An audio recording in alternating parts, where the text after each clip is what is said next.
Earlier this month, Lauren Chan, Meredith Shaw, and Pornel and Tracy Moore spoke to the Toronto Star for a feature on body shaming. Their goal, to change how we talk about plus-sized women.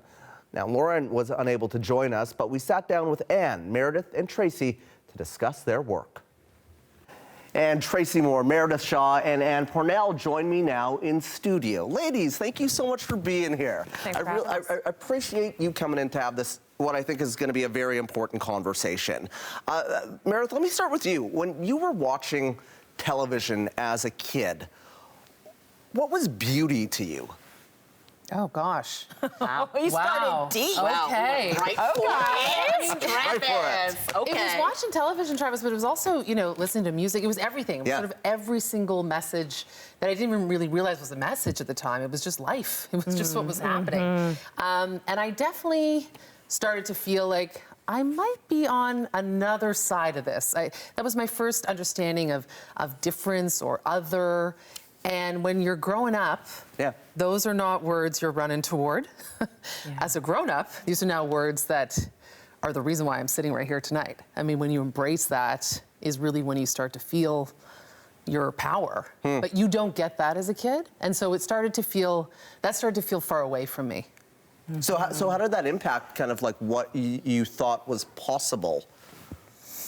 It was limiting.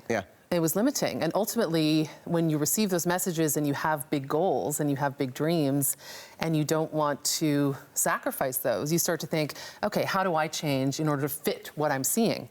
As opposed to how do I just show up and let the rest fit me? I didn't have that then. I have hope that this generation might have a little bit more of that. But at the time, for sure, I started to change who I was in order to fit what I was seeing. Tracy, did you try to fit yourself into boxes early on in your career? Oh, I'm sure I did. I mean, what black girl didn't put a towel on her hair and swing it around like it was her, you know, her beautiful long Barbie hair? So I think that definitely elementary school, I would have had, you know, what Meredith had or any of us that fit outside of the standard beauty norm that you were fed in music videos and even in cartoons, right? I think it was really when I got to high school that I made a very concerted effort to find my community. Because when you find your community, all of a sudden what you are is normalized. It's all around you, and that becomes your truth. So that changed things for me. And for you, what was that experience like?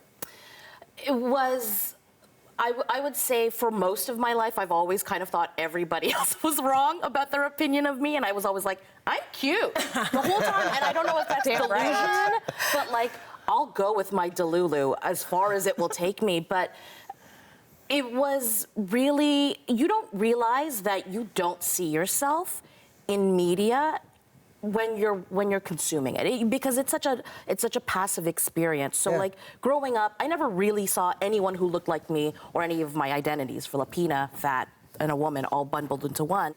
And maybe it's just because of my own imagination that I saw it for myself and I made it happen for myself. But, you know, I know that's not everyone's experiences. I know so many times people get bogged down and sad that they don't see themselves reflected in what they're consuming. And we are but one option, right? We are just nothing but ourselves, which is kind of everything to someone. You know, you guys are all sitting here, and I'm thinking to myself, what a huge audience you have, huge platforms that you have, and you know, your image is beamed out to so many young women across this country. You know, Tracy, when you did the City Line episode, where you know, said the number out there of your weight. I understand that there was some nerves around that. Tell me about that. Well, I've done a lot on that show that has been somewhat groundbreaking. You know, a lot of women are on television with makeup. We have our makeup and it's our armor, and I took that off on air. All of us did on the show.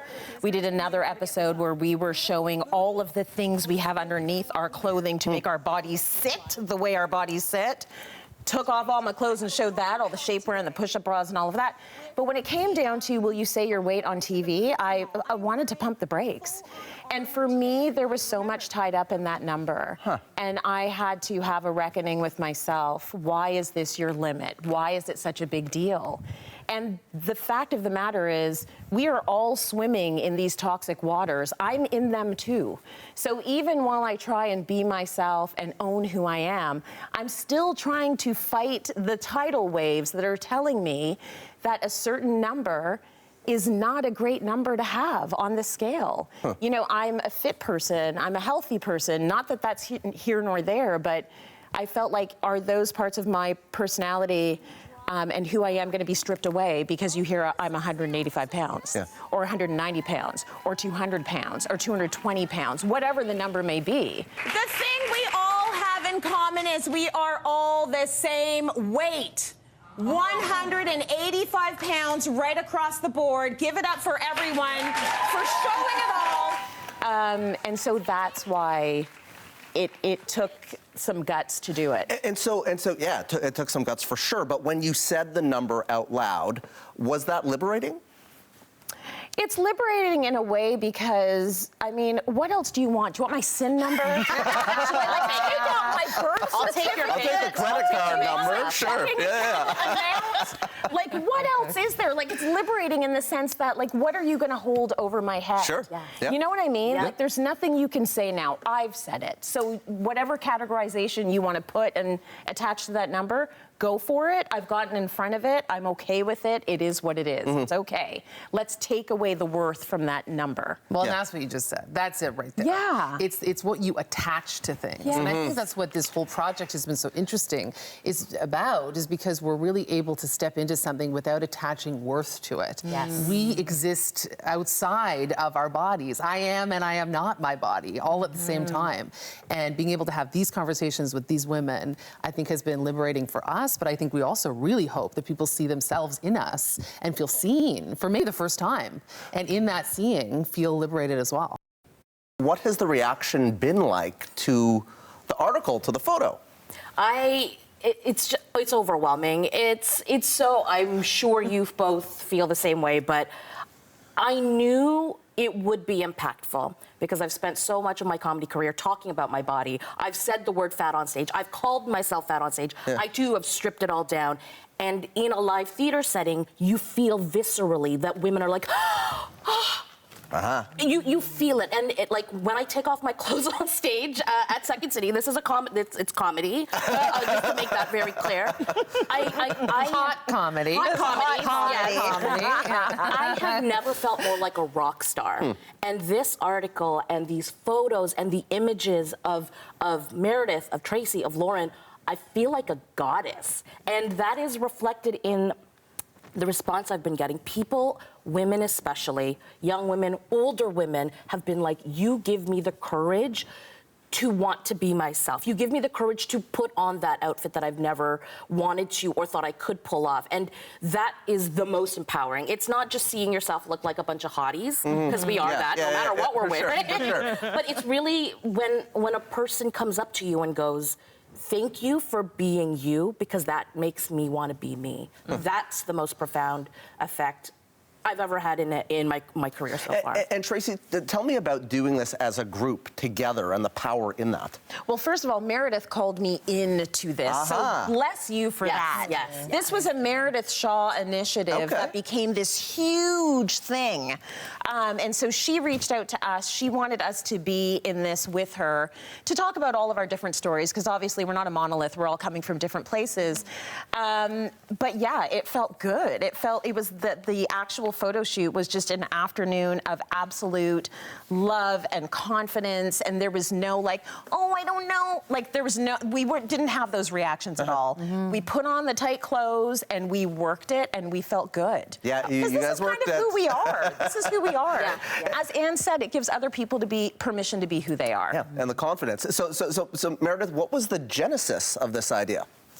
I mean, I guess it really came from when I, took on this new role at Breakfast Television. Yeah. There was some talk of my body, and we had an interview about that in the Kit and in the Star, and there was some reaction to that. And so they came back and wanted to do a bit of a follow-up piece about the language we use to describe bodies, and what is okay and what is not okay. And so that seemed interesting to me, but it seemed more interesting to have a conversation about language with more people, because language really is the key to progress. As we develop language to speak about things, we can really move a subject forward. So I was very thrilled to be able to call on Tracy and Anne and Lauren to be a part of this, because they represent an ethos that I so respect and have for years, and we so rarely get an opportunity to come together and speak together. Right. And I thought this could be really powerful, and it's ended up being so. Well, and you talk about language. Words do have power. Are there any words that you want to see kind of tossed out of this body image conversation? There seems to be a lot of energy around body positivity, and the word about positivity and really changing that to neutrality, sort of. And I would agree with that. I think you kind of have to go all the way and then come back a little bit. And so there was a huge movement of body positivity that I think deserves massive amounts of respect. But now I think we need to tailor it to where we are today and who we are today, and really redefine that in a way that works. But also words like fat, like you're taking that back and moving that forward. And I say yes, yes, yes to that too. Yeah, absolutely. So what is your advice to, someone, man or woman, that might be struggling with holding kind of their image there in power and being empowered by it, and they, really feel a sense of shame when it comes to themselves? You really got to peek your head out of the matrix. Like, it's really difficult to do it. As I said, we're all in it and we're constantly being bombarded. But there are now stories that are a little bit different than the stories that we grew up with. You have to find those stories, and you have to surround yourself with those stories, and you have to fight to find your way back to who you are. It's the only way it's going to work. So, get rid of the shame. We're all doing our own thing. We're all thriving in our own different way. We're maybe accepting our bodies, but it's not our whole purpose. Meredith and I have said, we're not talking about our bodies for the rest of 2024. Like anything else. We're not talking about anything else. But, you really have to fight to find who you are outside of the narrative that's being fed to you.